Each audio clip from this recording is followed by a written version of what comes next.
Hi, I'm Nathan Holt. You may remember me from MagicTheGathering.com's web series, Walking the Plains, or the New Jersey Shakespeare Festival's Summer of '99 production of The Comedy of Errors. But enough about me. You're here because you want to play in a big Magic tournament. Why do you want to do this? Because while you've been playing elsewhere, whether at home with friends, at a local game store, on Magic Online, or by yourself while trapped in a utility closet, you've realized that you're not a bad Magic player, and you're ready to level up. The Magic the Gathering Grand Prix circuit is your opportunity to dive into premier level play. While many players go with the goal of winning cash prizes or membership in the prestigious Pro Players Club, most go to test their game against the best, meet other enthusiastic players, get their cards signed by their favorite artists, and just have fun and play Magic all weekend. With over 40 Grand Prix per year in cities around the world, there will likely be one near you sometime soon. Just go to wizards.com/Grand Prix for information. So you've chosen a Grand Prix to attend, and at long last the weekend has finally arrived. Now what? While the main event takes place on Saturday and Sunday, the event hall will be open on Friday. Stop by to play in the side events that will be running all weekend. Buy and sell cards at the dealer tables. And most importantly, register for the main event. We recommend you register on Friday, because otherwise you'll need to wake up pretty early on Saturday to do so. The next important step is the Saturday morning players meeting and deck registration. You can find your name and seating assignment here at the pairings board, where you'll also find your seating assignment for each round of the tournament itself. Once seated, you'll write down the contents of your deck and hand it to the judges. If you're playing in a limited format Grand Prix, you'll be handed a pool of cards and asked to document its contents by making incredibly tiny marks next to microscopic lines of text. Then you'll pass that pool to someone else and receive one in turn. You'll then build and register your limited deck from this new pool of cards whose contents someone else has already documented. Now that you've registered your deck, are you ready to sit down and actually play?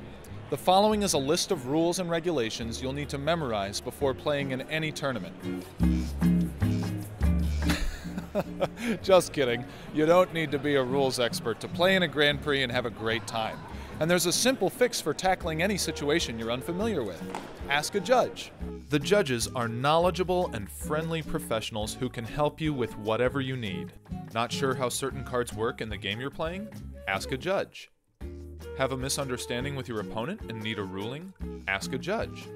Where do you sign up for the two-headed giant side event? Ask a judge. Where's the best place to eat lunch? Ask a judge. Where's the bathroom? Ask a judge. What's the difference between a kraken and an octopus? Ask a judge. If a tree falls in the forest and no one is there to hear it, does it make a sound? Ask a judge. Does it make a difference if the tree is a living tree folk? Ask a judge. Do tree folk have ears and is that relevant? Ask a judge.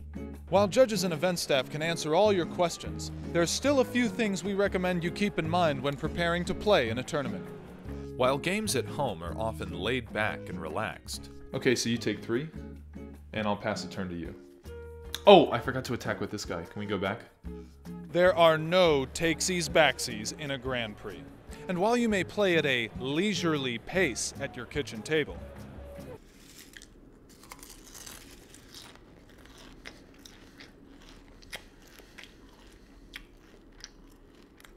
oh, is it my turn? Matches at the Grand Prix are timed, and an unintentional draw due to the clock running out is almost as bad as a loss.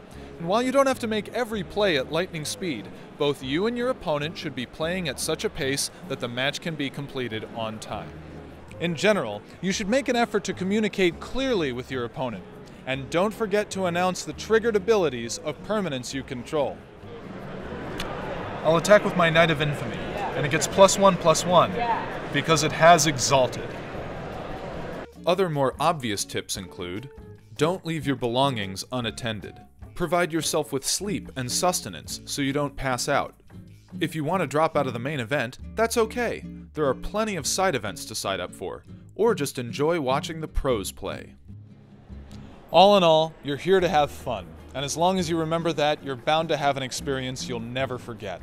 But don't take my word for it, just ask the Grand Prix veterans who keep coming back for more. And do you remember your first Grand Prix? Definitely, it was Grand Prix, New Jersey, back in Mirrodin block. I want to say I was about 13 or 14. And I just played like a red-green, just pile of red-green cards that I threw together on the spot. And it was like, I only went 5 and 4 in the tournament, but it was just the best time I'd ever had. Like going to, you know, the equivalent of going to Disneyland for most kids. So, Andrew, do you remember your first Grand Prix? Only vaguely. My first Grand Prix was the first Grand Prix in the U.S. Wow. It was Washington, D.C. What's the biggest difference between the Grand Prix back then and the Grand Prix now? About 1,000 people. I mean, my first Grand Prix, that's what got me hooked. It was just, I saw like the community, how, you know, I got to see the pros. Because back then, John Finkel was my hero. And between me and you, he still is. But yeah, it was just awesome. And yeah, it was a great experience.